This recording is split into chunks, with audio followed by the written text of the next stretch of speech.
My name is Emma and I'm 25 years old now. What I'm about to tell you happened when I was just 13 on a night that changed my entire life. It was August 2013, and Hurricane Elena was bearing down on our coastal town in South Carolina. The news had been warning us for days about the Category 3 storm approaching, but nothing could have prepared me for the storm that would tear through my family that night. I remember standing in our living room watching the palm trees outside bend at impossible angles as the wind picked up.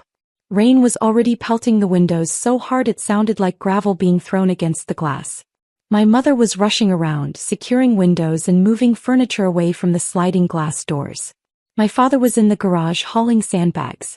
And my sister Jessica, who was 16 at the time, was on the phone with her boyfriend, crying about how scared she was. "Mom, should I move my stuff upstairs?" I asked, watching the water already pooling in our backyard. My mother barely glanced at me. "Emma, not now. I'm busy." "But the weather guy said." I said, "Not now." That's when Jessica came running down the stairs, her face blotchy from crying. Mom, I can't sleep in my room. The window is making that horrible whistling sound and the tree branches scraping the glass. I'm terrified." My mother immediately dropped what she was doing and wrapped her arms around my sister. "Oh honey, of course. We'll figure something out. You shouldn't have to be scared in your own home." I watched this exchange, feeling the familiar ache in my chest that I'd felt countless times before. Jessica was the golden child. Jessica was the one who mattered. Jessica's comfort, Jessica's feelings, Jessica's everything always came first. "She can sleep in my room," I offered, trying to be helpful. "I'll take her room for tonight." My father walked in from the garage just as I said this, soaking wet from the rain. "Nobody's switching rooms," he said firmly. "Jessica needs her own space. She's preparing for her SATs and she needs her study materials around her." "But Dad, the hurricane," I started. "Emma, enough," my mother snapped. "Your sister is going through a difficult time. Her boyfriend might be moving away next year and she's stressed about college applications. She needs stability right now." I felt my face flush with confusion and hurt. "But where will she sleep if not in her room or mine?" That's when my parents exchanged a look. It was a look I'd seen before, a look that always preceded something bad for me. My mother turned to me with an expression that was somehow both apologetic and determined. "Emma, you're going to need to give Jessica your room for a while." I blinked. "What? Where will I sleep?" "We'll set something up in the garage," my father said, not meeting my eyes. "Just temporarily until the storm passes and we can figure out a more permanent solution." The garage. I couldn't believe what I was hearing. "Dad, there's a hurricane coming. The garage floods every time it rains hard." "Don't be dramatic," my mother said sharply. "We'll put your mattress on cinder blocks. You'll be fine for a few nights." But I wasn't being dramatic. I was being realistic. Our garage had flooded 3 times in the past 2 years during regular rainstorms. During a hurricane, it would be a swimming pool. "Please," I begged, feeling tears starting to form. "I'll sleep on the couch. I'll sleep in the hallway. Just don't make me sleep in the garage during a hurricane." Jessica looked uncomfortable for a moment, but then my mother's hand on her shoulder seemed to remind her of her position in the family hierarchy. "Emma, stop being selfish. Your sister needs this." Over the next hour, as the wind howled louder and the rain intensified, I watched my father move my mattress, my clothes, and my few possessions into the garage. He set the mattress on 4 cinder blocks, which raised it maybe 8 inches off the concrete floor. My mother brought out one thin blanket and a flashlight with dying batteries. "This is just for tonight," she said, though her eyes told me she was lying. "Tomorrow we'll figure something better out." By 8 p.m. the hurricane was in full force. The power had gone out and I could hear things crashing and banging outside. Water was already seeping under the garage door, creating a growing puddle that was slowly spreading across the floor.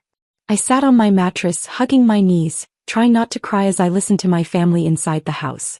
I could hear them talking and laughing in the living room. My father had set up the camping lanterns and they were probably playing cards or board games to pass the time like we usually did during storms. Except this time I wasn't included. Around 9 p.m. the water in the garage was already 3 inches deep. It was lapping at the cinder blocks and I knew it would reach the mattress soon. I was cold, wet, and terrified. Every crack of thunder made me jump. Every time the wind slammed something against the garage door, I was sure it would come crashing in. I tried the door that connected the garage to the house. It was locked from the inside. I knocked. Softly at first, then harder. Mom? Dad? The water's getting really high out here. No answer. Either they couldn't hear me over the storm, or they were choosing not to hear me. I knocked again, this time pounding with my fist. Please. The garage is flooding. Still nothing. The water reached the mattress. I stood on it, balancing on the soggy surface, and tried to call out louder. Dad. The water's on the mattress now. Please let me in. Finally, I heard footsteps. The door opened a crack and my father's face appeared, backlit by the warm glow of the camping lanterns. Behind him, I could see my mother and Jessica sitting comfortably on the couch, wrapped in blankets. Emma, stop making such a fuss, he said, his voice hard. You're fine. Just deal with it. But Dad, I'm standing in water. The mattress is soaked. I'm freezing. Your sister needs her space, he shouted, and for the first time in my life, I saw something in my father's eyes that scared me. It wasn't just annoyance or frustration. It was anger. Real anger. Directed at me, his 13-year-old daughter, for daring to complain about being locked in a flooding garage during a Category 3 hurricane. But your sister comes first, he bellowed. She has always come first and she always will. Now stop bothering us and figure it out yourself. He slammed the door in my face. I heard the lock click. I stood there in the dark, in the water that was now up to my ankles, listening to my own father tell me that my sister, who was 3 years older than me and perfectly capable of handling some noise, mattered more than my safety. That her comfort was worth more than my life. That's when something broke inside me. Not loudly, not dramatically, but quietly and completely. The last thread of hope that my parents loved me, that they valued me, that I mattered to them at all. It snapped. I was shaking, but not from cold anymore. I was shaking from a rage and hurt so profound that I didn't know what to do with it. I was 13 years old and my parents had just shown me exactly what I was worth to them. Less than my sister's preference for which room she slept in during a storm. The water was up to my shins now. The garage door was rattling violently. I knew I had to do something or I might actually die out here. Not because of the hurricane, but because my parents had decided my sister's temporary comfort was worth more than my safety. I tried the door to the house one more time. Locked. I tried the garage door opener, but the power was out. The manual release cord was underwater somewhere. I was trapped. That's when I remembered my Uncle Robert. Uncle Robert was my father's younger brother, and he lived about 30 minutes away. He and my father had some kind of falling out years ago. I never knew the details, but they barely spoke. Uncle Robert had never married, had no kids of his own, and the few times I'd met him at family gatherings, he'd always been kind to me. He'd asked me about school, remembered my birthday, treated me like I mattered. I had his phone number in my cell phone because he'd given it to me last Christmas and told me, if you ever need anything, kiddo, you call me. Doesn't matter what time, doesn't matter what it is. You call. With shaking hands, I pulled my phone out of my pocket. By some miracle, it still had battery. By another miracle, I still had 1 bar of signal. I called Uncle Robert. He answered on the second ring. Hello. Uncle Robert? My voice came out as a sob. It's Emma. I need help. Emma? What's wrong? Where are you? I could hear the immediate concern in his voice, the sound of him moving, getting ready to act. I'm at home. In the garage. My parents locked me out here because Jessica wanted my room and it's flooding and I'm standing in water and they won't let me in and... The words tumbled out in a rush, broken by sobs. There was a long, terrible silence on the other end. Then, in a voice I'd never heard from him before, low and dangerous, Uncle Robert said, You stay on the phone with me. I'm coming to get you right now. Do you understand me? I'm coming and I'm going to get you out of there. But the hurricane. I don't give a damn about the hurricane. You're a child and you're in danger. I'm leaving right now. True to his word, I heard a door slam on his end, heard an engine start. Emma, honey, keep talking to me. Tell me exactly where you are in the garage. I told him everything while I heard him driving, heard the windshield wipers going at full speed, heard him cursing at the weather and at my parents in equal measure. He kept me talking, kept me calm, kept me focused on his voice instead of the rising water and the howling wind. I'm about 10 minutes out, he said. The roads are bad, but I'm coming. You hold on, sweetheart. When I finally heard the sound of his truck pulling into our driveway, I wanted to cry with relief. I heard him get out, heard him pounding on the front door of the house. I could hear his voice, muffled but angry, shouting at someone. Then the garage door's manual release was yanked from the outside, and the door started to rise. Rain and wind poured in, but I didn't care because there was Uncle Robert, soaking wet, his face a mask of fury as he waded through the water toward me. "Come here," he said, and he scooped me up like I weighed nothing, carrying me out of the garage and toward his truck. That's when I saw them. My parents were standing in the doorway of the house, backlit by the warm light inside. My mother had her hand over her mouth. My father's face was red, angry. "You have no right," my father shouted over the storm. "She's my daughter." Uncle Robert turned, and the look he gave my father could have melted steel. "She's a child. Your child. And you locked her in a flooding garage during a hurricane." He was shaking with rage, still holding me against his chest. "What is wrong with you?" "She was fine. She was being dramatic," my mother called out, but even she looked uncertain now. "She's standing in a foot of water, Jennifer. She's been out here for hours." She called me terrified because her own parents wouldn't let her in the house. Uncle Robert took a step toward them, and I felt his whole body vibrating with anger. "You could have killed her. For what?" "So Jessica could have a quieter room." Jessica appeared behind our parents, her face pale. For a moment she looked guilty, but then my mother pulled her close, protective. "We were going to check on her," my father said, but his voice lacked conviction. "When?" Uncle Robert demanded. "When the water reached the ceiling. When she drowned in your garage." I was shivering violently now, and Uncle Robert seemed to remember I was there. He turned back to his truck. "I'm taking her. Don't call me. Don't come looking for her. If you come near her, I will call the police and report what you did tonight. Do you understand me? You can't just take my daughter," my father shouted. Uncle Robert opened the passenger door of his truck and carefully set me inside, wrapping his jacket around me. Then he turned back to my parents one last time. "I already did. And if you had any decency, you'd be grateful someone gives enough of a damn about her to make sure she doesn't die in your garage." He got in the truck and we drove away. I watched through the rear window as my parents stood in the doorway, getting smaller and smaller, until we turned the corner and they disappeared from view. Uncle Robert's house was farther inland, away from the worst of the flooding. It was a modest two-bedroom place, but it was warm and dry and safe. He brought me inside, gave me dry clothes that were way too big for me, and made me hot chocolate while the hurricane raged outside. "You're staying here," he said, not as a question but as a statement. "As long as you need to. As long as you want to." "They're going to want me back," I whispered, though even as I said it, I wasn't sure it was true. Uncle Robert's jaw tightened. "Let them try." Then his expression softened and he sat down across from me at his kitchen table. "Emma, what happened tonight? That wasn't okay. That was never okay. And I need you to understand something. None of this is your fault. Not any of it." I started crying then, really crying for the first time that night. All the fear and hurt and confusion poured out of me, and Uncle Robert just sat there letting me cry, occasionally reaching over to squeeze my hand. "Why don't they love me?" I asked when I could finally speak again. "What did I do wrong?" "Nothing," Uncle Robert said fiercely. "You did nothing wrong. Some parents, some people, they're broken in ways that have nothing to do with their kids. Your parents' treatment of you says everything about them and nothing about you. You understand me?" I nodded, though I didn't fully believe it yet. How could I? I was 13, and my parents had just demonstrated in the clearest possible way that my sister's minor inconvenience was worth more than my safety. But Uncle Robert meant it.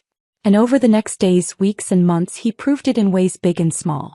My parents did try to get me back. 3 days after the hurricane, when the roads were clear, they showed up at Uncle Robert's house. My father was blustering about rights and kidnapping. My mother was crying, saying they'd made a mistake, that they were worried sick. But I wouldn't come out of my room. I couldn't. Every time I thought about going back to that house, I remembered standing in that garage, pounding on the door, begging to be let in while my father told me my sister came first. Uncle Robert handled them. I heard raised voices, heard my father threatening legal action. But Uncle Robert had taken pictures of the flooded garage that night, had a record of my phone call to him, and had already consulted with a lawyer. He made it clear that if they pushed this, he would push back, and what happened that night would become public record. They left without me. Jessica called me once 2 weeks later. "Emma, Mom and Dad are really upset. When are you coming home?" I'm not, I said quietly. Don't be ridiculous. You're 13. You can't just decide to live somewhere else. Why didn't you say anything? I asked. That night when Dad was moving my stuff to the garage, when you could hear me knocking and calling for help, why didn't you say anything? There was a long silence. Then, it wasn't my fault. I didn't know it would flood that badly. But you knew I was out there. You heard me. And you didn't care. You're being dramatic. I hung up. She didn't call again. Uncle Robert became my legal guardian through a process I didn't fully understand at the time. There were court dates and lawyers and social workers. My parents fought it initially but not very hard. I think part of them was relieved to not have to deal with me anymore.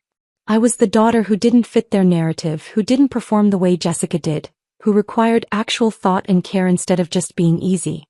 So they let me go. And Uncle Robert took me in not as an obligation but as a joy. He enrolled me in a new school closer to his house. He learned how to braid hair by watching YouTube videos so he could help me in the mornings. He came to every parent-teacher conference, every school play, every band concert. He taught me how to change a tire, how to manage money, how to stand up for myself.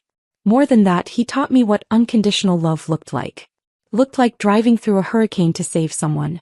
It looked like patient encouragement when I struggled with algebra.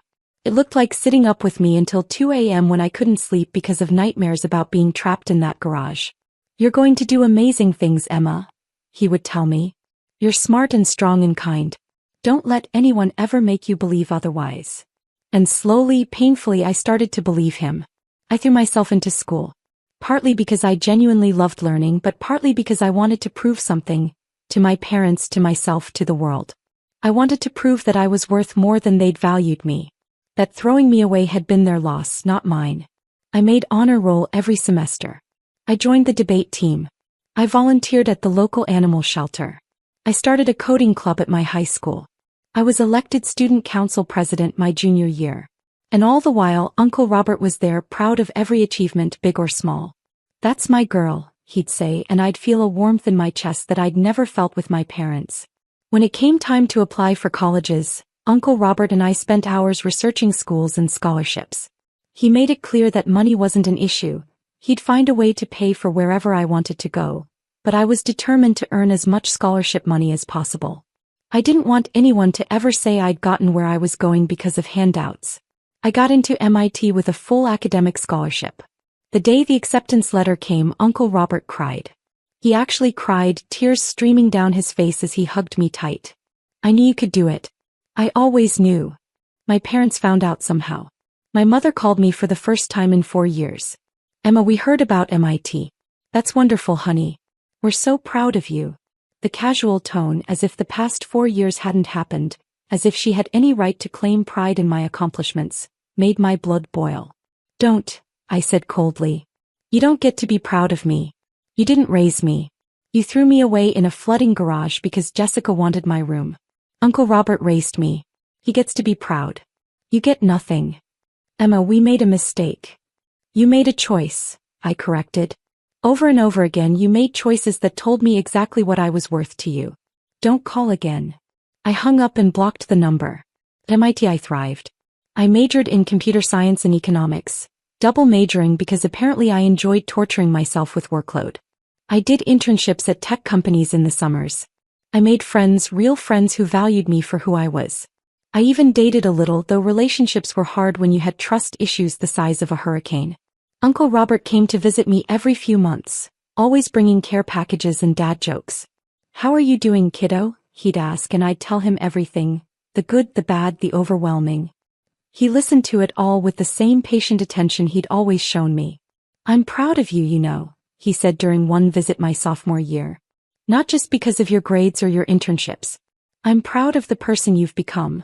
You're kind despite everything that happened to you. You're strong without being hard. You turned pain into purpose. I learned from the best, I told him, and I meant it. During my senior year, Uncle Robert's health started declining. He'd always been healthy, active, but he started having trouble breathing. Tests revealed advanced lung cancer. He'd been a smoker in his younger years and now it was catching up with him. I wanted to leave school to come home and take care of him. But he refused. You have 1 semester left. You finish. I'll still be here when you graduate. He was but barely. I could see how much weight he'd lost, how hard it was for him to breathe. But he came to my graduation, oxygen tank and all, and he cheered louder than anyone when my name was called. "MIT graduate," he said afterward, holding both my hands in his thin ones. "Emma Chin, MIT graduate. Damn, I'm lucky I got to see this." "Uncle Robert. I need to tell you something," he interrupted, his voice serious. "I've been updating my will. When I'm gone, everything goes to you. The house, my savings, my investments. All of it." "I don't want to talk about this," I said, tears already forming. "We have to," he insisted gently. "Emma, I want you to know that you gave my life meaning. Before you, I was just going through the motions. But raising you, watching you grow, being part of your life, that was the best thing I ever did. You made me matter." "You always mattered," I choked out. "So did you," he said. "I just wish your parents had been smart enough to see it." He died 3 months later, peacefully in his sleep. I was there holding his hand, telling him about my new job offer from a tech company in Boston. I think he heard me. I hope he did. The funeral was small, just me, a few of his friends, and some distant relatives I barely knew. I stood at the front, delivering the eulogy, talking about the man who had saved my life in every way a person could be saved. And that's when they showed up. My parents. And Jessica. They slipped into the back row during my speech and I saw them. My mother, older now, her hair grayer. My father, still stern-faced. Jessica, now 28, dressed in expensive clothes that screamed success. I faltered for a moment, my voice catching. But then I remembered everything Uncle Robert had taught me about strength and self-worth, and I finished the eulogy without acknowledging their presence. After the service, they approached me at the reception. My mother tried to hug me, but I stepped back. "Emma," she said, her eyes wet with tears. "We're so sorry for your loss. Robert was a good man." "He was the best man," I corrected. "He was the only parent I ever had that mattered." My father's face reddened. "That's not fair. We tried. You locked me in a flooding garage during a hurricane," I said flatly, my voice low enough that only they could hear. "Because Jessica wanted my room. You told me she came first. You chose her comfort over my safety, over my life. So no, you didn't try. You gave up. You threw me away. And Uncle Robert picked me up." "We made a mistake," my mother whispered. "We know that now. We've regretted it every day since." "Good," I said simply. "You should." Jessica stepped forward, her expression a mix of guilt and defensiveness. "Emma, it's been 12 years. Don't you think it's time to move past this? Family should forgive family." I looked at her, this woman who used to be my sister, who I'd once looked up to despite everything. "You knew I was out there that night. You heard me knocking. You heard me crying. And you did nothing because it benefited you. That's who you are, Jessica. That's who you've always been. And I don't forgive people who would let me drown for their own convenience. That's not fair. Life isn't fair," I cut her off. "I learned that when I was 13, standing in water in a garage, begging my own father to let me in while he told me you came first. Now, if you'll excuse me, I have actual mourners to thank for coming." I walked away from them and it felt good. It felt like closing a door that should have been closed years ago. A week later, I attended the official reading of Uncle Robert's will. His lawyer, Mr. Patterson, had scheduled it at his office downtown. I arrived early, dressed professionally, still numb from the loss. I was not expecting my parents and Jessica to be there, sitting in the waiting room. "What are you doing here?" I asked, unable to keep the hostility out of my voice. My mother looked uncomfortable. "Mr. Patterson invited us. He said there were matters in Robert's will that concerned the family." Family. As if they had any right to claim that word in connection with Uncle Robert. Mr. Patterson called us into his office and we all sat down. Me on one side, them on the other, like opposing armies. The lawyer was an older gentleman with kind eyes who had known Uncle Robert for years. "Thank you all for coming," he began. "I'll get straight to the point. Robert Chin left a very specific will with very specific instructions." He opened a folder and pulled out several documents. "First, to Emma Chin, Robert leaves his entire estate. This includes his house, valued at approximately $400,000, his savings and investment accounts totaling $2.3 million, his vehicle and all personal possessions." I heard my mother gasp. Across from me, Jessica's eyes went wide. "$2.3 million? My father said. Robert had that kind of money? Robert Chin was a very successful investor, Mr. Patterson said calmly. He lived modestly but invested wisely. The bulk of his wealth accumulated over the past 30 years through careful financial planning. My mother's hands were shaking now. I could see her doing the math, realizing what this meant. But he never said anything. We had no idea. Why would he tell you? I asked coldly. You weren't part of his life. Or mine. There's more, Mr. Patterson continued.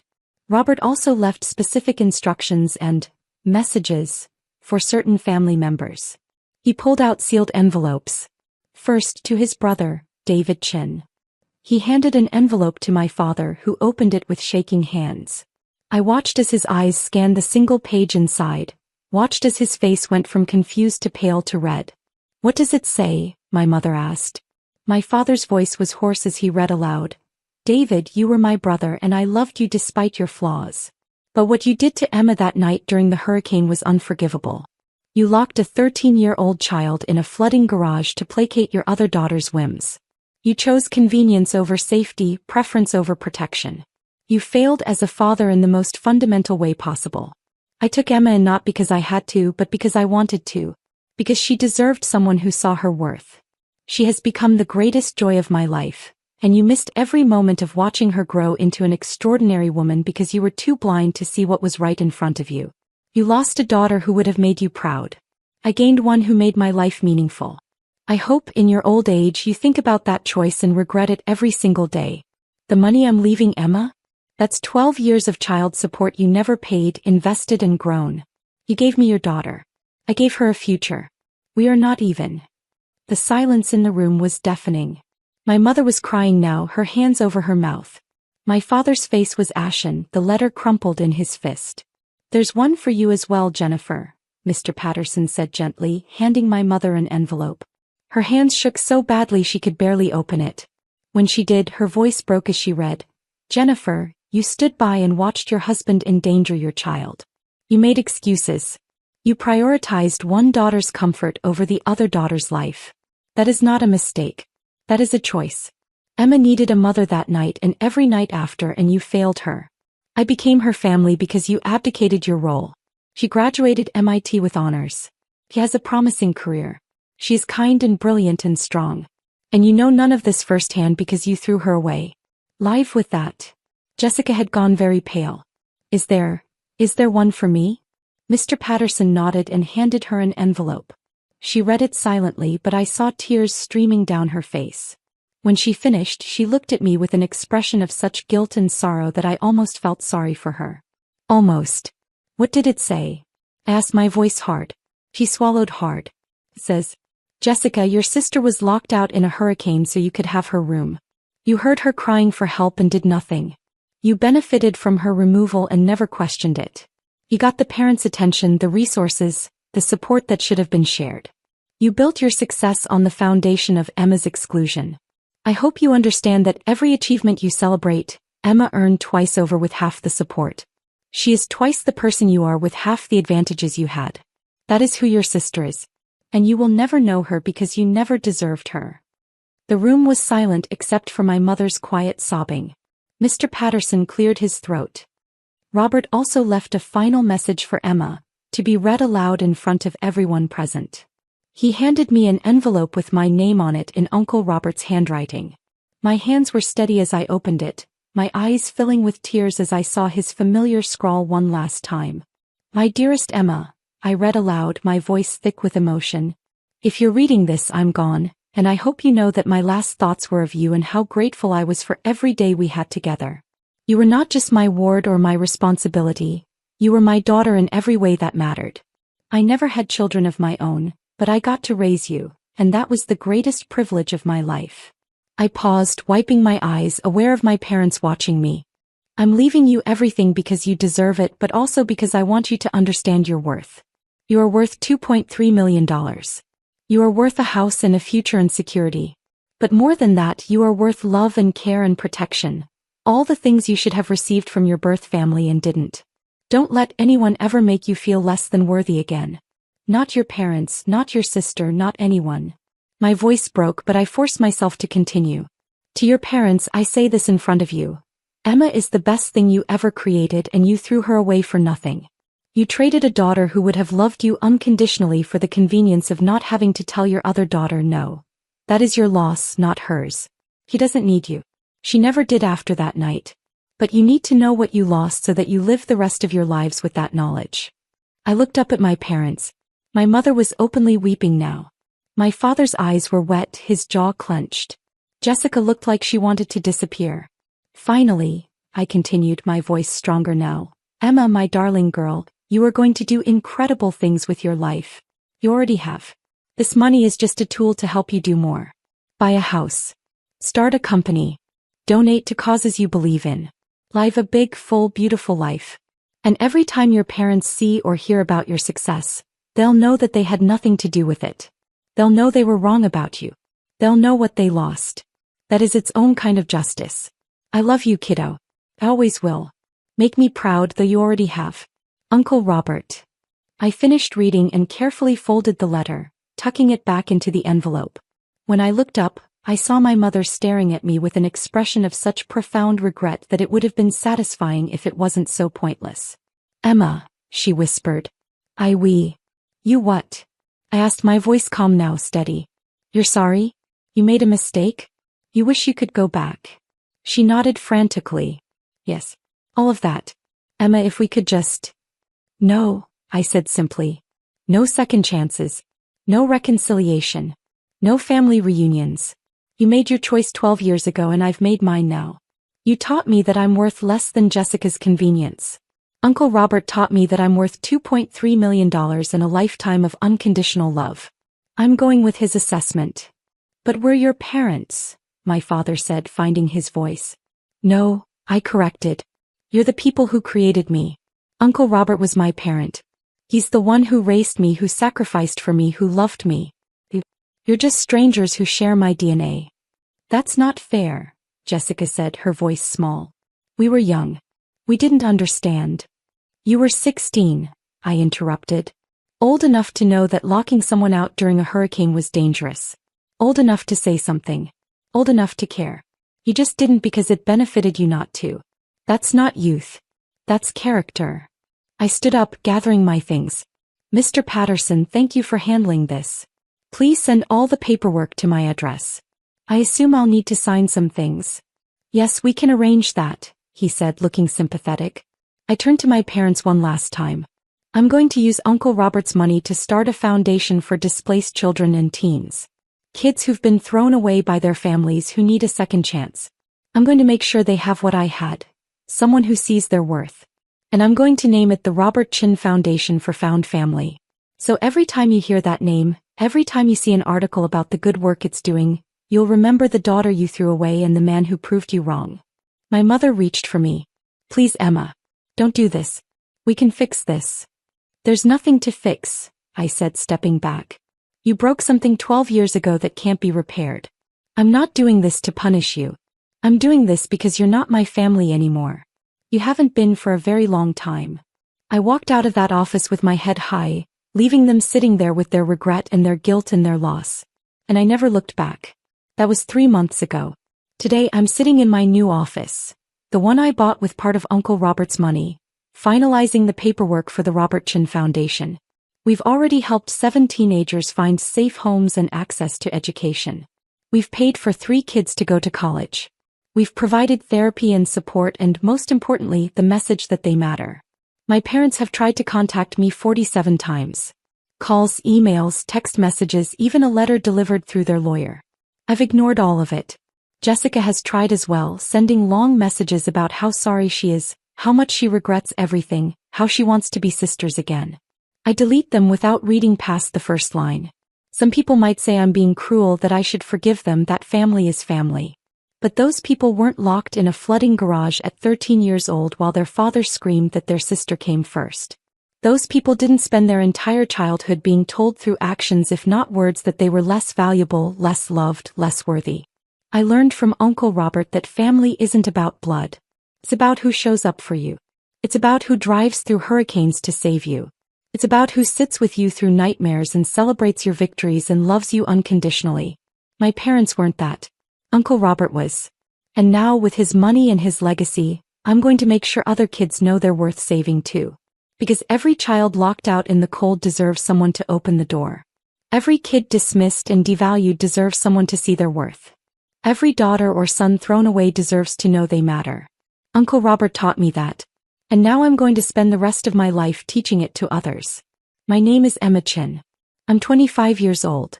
I'm worth $2.3 million, but I learned from the best that my real worth has nothing to do with money.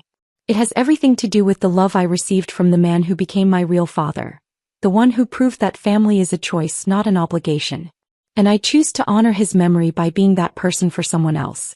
That's the best revenge I could ever have. If you enjoyed this story, drop a comment and let me know where you're watching from. Your support means everything.